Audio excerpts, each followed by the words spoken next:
Now we're going to go into the system status on the 5410 to look at the network scan.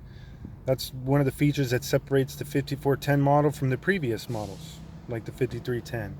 Now the network scan is split into two different areas. One is all module scan and module selection.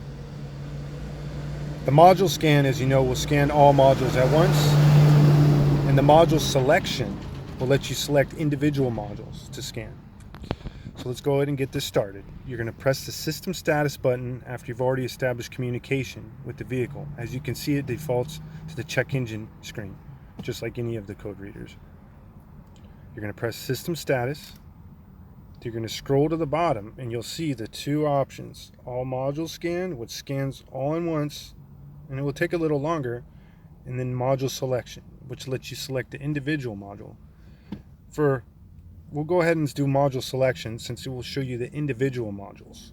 As you can see, you have PCM, powertrain control module for check engine, anti-lock brake, ABS, restraint control module, which is the same as SRS, which is supplemental restraint system. Different vehicles have it labeled different ways. And as you go down, there's 15 modules all in one. Now, I've seen vehicles with more than 15. I've seen vehicles with over 30 or even over 50, depending on the make of the vehicle and the year, especially if it comes to European vehicles. Now, as you can see, I can scan the body control module. I have all these options, the smart box. Let's go ahead and scan HVAC. For this, it's actually going to test my fan. It's going to turn it off and on. I don't know if you guys can hear it.